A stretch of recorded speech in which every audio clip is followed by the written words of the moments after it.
On करना sir printer. Hi guys, welcome to my YouTube channel we are technical. आज हमारे पास एक complain आई है। ये है printer HP LaserJet MFP M436N और इसमें प्रॉब्लम रिपोर्टेड है, नॉइज इशू आता है प्रिंटर ऑन होने के बाद। चलिए चेक करते हैं।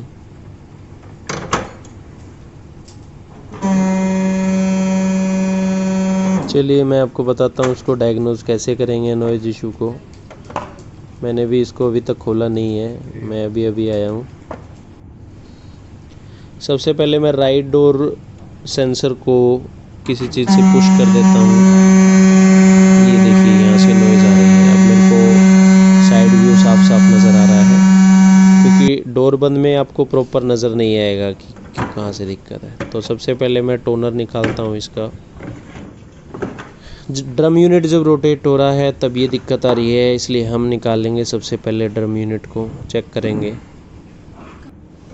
मशीन मैंने कर दी पावर ऑफ, टोनर मैंने निकाल दिया इसका। राइट डोर खोलने के बाद आपको इसका ड्रम यूनिट निकालना है, ध्यान रखना है ये चीज़। ये कनेक्टर है इसका और ये यहाँ पे 2 स्क्रू आपके हो सकते हैं। ठीक है, मैं निकाल देता हूँ। सबसे पहले इसका ड्रम यूनिट चेक करेंगे हम, कोई गियर वगैरह का इशू है या कुछ ड्रम यूनिट की मूवमेंट में कोई दिक्कत है। ये है इसका complete imaging drum unit. Next step हमारा रहेगा कि सबसे पहले हमें फिजिकल वेरिफिकेशन करनी है कि कहीं से कोई डैमेज वगैरह तो नज़र नहीं आ रहा है गियर वगैरह में। यहाँ पे है ये इसका इमेजिंग यूनिट का ड्राइव मैकेनिज़्म है कंप्लीट। तो मैं डोर को दोबारा से राइट डोर को चीट करता हूँ, पुश कर देता हूँ। यहाँ पे एक पुश सेंसर है। पावर ऑन करना सर एक बार। पावर तो ऑफ है। ऑन है? ऑन करो। हाँ ऑन कर दो। यहाँ से आ रही है नॉइज़।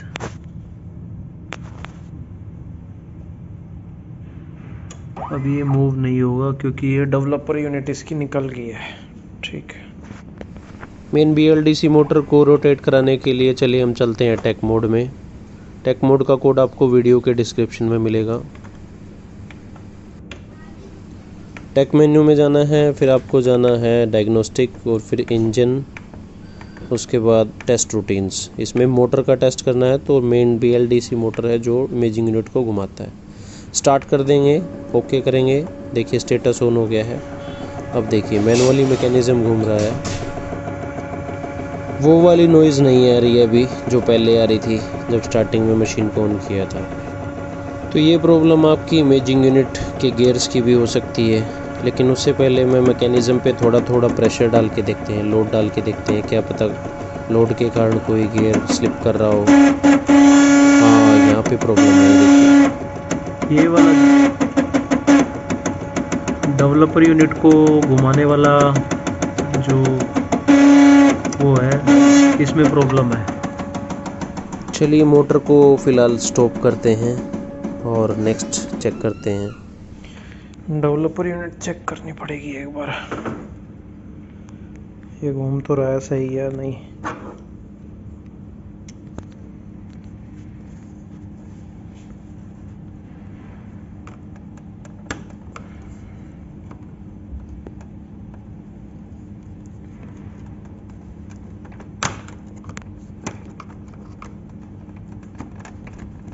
ये तो सही घूम रही है। डेवलपर यूनिट का ये पोर्शन तो ठीक है।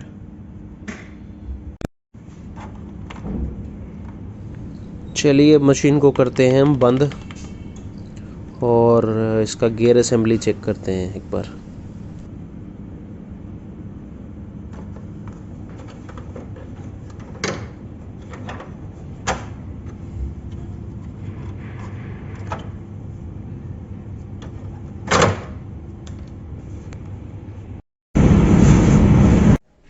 प्रिंटर को हमने रोटेट कर लिया है। ये प्रिंटर का बैक व्यू है। सबसे पहले मैंने इसका बैक डोर हटा लिया है और ये है इसका BLDC मोटर और नीचे है उसका गियर असेंबली। इसको हम खोलते हैं। ये मैंने कनेक्शन हटा दिए हैं। वीडियो को मैं थोड़ा स्किप कर रहा हूँ। क्योंकि वीडियो भी मैं ही बना रहा हूँ एक हाथ से और मेरे को ये प्रिंटर खोलना भी है, तो इसलिए थोड़ा मुश्किल है। तो ये कनेक्शन यहाँ फ्यूज़र का है, तो मैं भी आपको खोल के ही दिखाता हूँ इसको। BLDC मोटर ये सब मैं हटा देता हूँ। मिनिमम से मिनिमम कनेक्शन आपको हटाने हैं, सारे कनेक्शन नहीं हटाने हैं, उसकी रिक्वायरमेंट नहीं है हटाने की। अभी वीडियो मैंने थोड़ा स्किप किया है। BLDC मोटर मैंने हटा दी है और जो ये प्लेट है स्टील की ये भी मैंने हटा दी है। तो एक चीज़ मैंने नोटिस की है कि BLDC मोटर का टूथ जो शाफ्ट है ये गियर को जो घुमाता है वो वर्न आउट है। ये तो कंफर्म हो गया कि एक प्रॉब्लम हमें मिल गई है। अब हम चेक करते हैं कि गियर्स में भी कोई प्रॉब्लम है क्या, क्योंकि ज़्यादातर ये होता है कि अगर शाफ्ट में मूवमेंट कराने वाली गियर को मूवमेंट कराने वाली शाफ्ट अगर वर्न आउट हो जाती है, घिस जाती है, तो उसके साथ साथ लगे हुए गियर्स भी बार बार स्लिप करने की वजह से ख़राब हो जाते हैं, क्योंकि वो प्लास्टिक के होते हैं। तो स्लिप करने की वजह से वो बार बार स्लिप करने की वजह से ख़राब हो सकते हैं। तो चेक करते हैं, 2 गियर्स इसके साथ कनेक्ट होते हैं। फ़िलहाल मैं वैसे ही जस्ट कनेक्ट करके इसको देख रहा हूँ कि कौन कौन से 2 गियर इसके साथ अटैच होते हैं। पहली बार ये इशू आया इस तरह का मेरे सामने। तो ये वाला गियर तो नहीं हो रहा है डायरेक्टली कनेक्ट, फिर भी इसको चेक करते हैं। इसमें तो मुझे कोई दिक्कत नहीं लग रही, इसके टिथ मुझे प्रॉपर लग रहे हैं। ये तो नए जैसा गियर है बिल्कुल। मशीन का आपको यूसेज भी चेक करना है हमेशा जब गियर वर्न आउट होता है। ये है वो गियर जो आपका इमेजिंग यूनिट को, डेवलपर यूनिट को घुमाता है। तो इससे हम देखिए इमेजिंग यूनिट प्रॉपर मूवमेंट कर रही है, कोई नॉइज़ नहीं है। तो इसका मतलब क्या है कि आपका डेवलपर यूनिट का जो गियर वगैरह है वो प्रॉपर सही है और इमेजिंग यूनिट का नॉइज़ नहीं है ये। तो ये गियर भी ठीक है। अब ये वाले जो 2 गियर हैं ये आपके कनेक्ट हो रहे हैं, तो इनको निकाल के चलिए चेक करते हैं। इन्हीं में से किसी गियर में भी प्रॉब्लम हो सकती है। ये वाला गियर मुझे लग रहा है प्रॉब्लम कर रहा है। हाँ, ये देखिए इसके टूथ वर्न आउट है यहाँ से। तो फाइनली BLDC मोटर का जो टूथ है वो वर्न आउट है, साथ में ये गियर कनेक्ट होता है डायरेक्टली, ये भी वर्न आउट है। तो 2 चीज़ें हमें मिल गई हैं। एक तो ये पार्ट चाहिएगा हमें जिससे ये प्रॉब्लम सॉल्व होगी, और दूसरा ये 2 गियर्स मैंने चेक कर लिए हैं निकाल के, ये दोनों गियर भी वर्न आउट है। तो फाइनली हमें पता लग गया है कि इसमें क्या दिक्कत है। Thank you for watching. Parts हमारे पास नहीं है इसलिए हम अभी आगे कुछ नहीं करेंगे, प्रिंटर को कर देते हैं बंद। तो आपको ये वीडियो कैसा लगा कमेंट सेक्शन में ज़रूर बताना, और इस वीडियो को ज़्यादा से ज़्यादा शेयर करना और मेरे चैनल को सब्सक्राइब ज़रूर करना। Thank you. ऐसे ही इंटरेस्टिंग वीडियोज़ मैं आपको शेयर करता रहूँगा। बाय।